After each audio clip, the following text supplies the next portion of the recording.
Dr. Fauci, we don't know whether the pandemic started in a lab in Wuhan or evolved naturally, but we should want to know. 3 million people have died from this pandemic, and that should cause us to explore all possibilities. Instead, government authorities, self-interested in continuing gain-of-function research, say there's nothing to see here. Gain-of-function research, as you know, is juicing up naturally occurring animal viruses to infect humans. To arrive at the truth, the U.S. government should admit that the Wuhan Virology Institute was experimenting to enhance the coronavirus's ability to infect humans. Juicing up superviruses is not new. Scientists in the U.S. have long known how to mutate animal viruses to infect humans. For years, Dr. Ralph Barrick, a virologist in the U.S., has been collaborating with Dr. Shi Zhengli of the Wuhan Virology Institute, sharing his discoveries about how to create superviruses. This gain-of-function research has been funded by the NIH. The collaboration between the U.S. and the Wuhan Virology Institute continues. Doctors Barrick and Shi worked together to insert bat virus spike protein into the backbone of the deadly SARS virus, and then use this man-made supervirus to infect human airway cells. Think about that for a moment. The SARS virus had a 15% mortality. We're fighting a pandemic that has about a 1% mortality. Can you imagine if a SARS virus that's been juiced up and had viral proteins added to it, to the spike protein, if that were released accidentally? Dr. Fauci, do you still support funding of the NIH funding of the lab in Wuhan? Senator Paul, with all due respect, you are entirely and completely incorrect that the NIH has not ever and does not now fund gain-of-function research in the Wuhan Institute of Virology. Do they fund Dr. Barrick?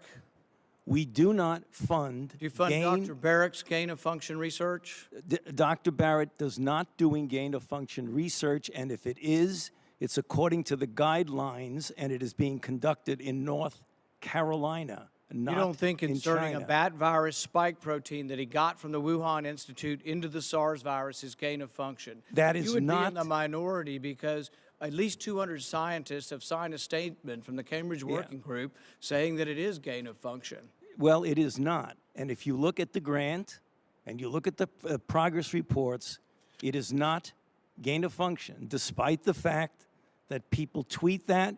So do you still support sending money to the Wuhan Virology Institute? We do not send money now to the Wuhan Virology Institute. Do you support sending money? We did under your tutelage. We were sending it through EcoHealth. It was a sub-agency and a sub-grant. Do you support that the money from NIH that was going to the Wuhan Institute? Let me explain to you why that was done.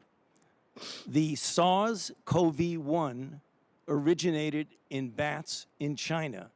It would have been irresponsible of us if we did not investigate the bat viruses and the serology to see who might have been infected. Or perhaps it would be irresponsible to send it to the Chinese government that we may not be able to trust with this knowledge and with this incredibly dangerous viruses. Government scientists like yourself who favor gain-of-function research. I don't favor gain-of-function research in China. You are saying things that are not correct. Government defenders of gain-of-function, such as yourself, say that COVID-19 mutations were random and not designed by man. But interestingly, the technique that Dr. Barrick developed forces mutations by serial passage through cell culture that the mutations appear to be natural. In fact, Dr. Barrick named the technique the no-see-'em technique because the mutations appear naturally. Nicholas Baker in the New York Magazine said nobody would know if the virus had been fabricated in a laboratory or grown in nature. Government authorities in the U.S., including yourself, unequivocally deny that COVID-19 could have escaped a lab. But even Dr. Shi in Wuhan wasn't so sure. According to Nicholas Baker, Dr. Shi wondered, could this new virus have come from her own laboratory? She checked her records frantically and found no matches. That really took a load off my mind, she said. I had not slept for days. The director of the gain-of-function research in Wuhan couldn't sleep because she was terrified that it might be in her lab.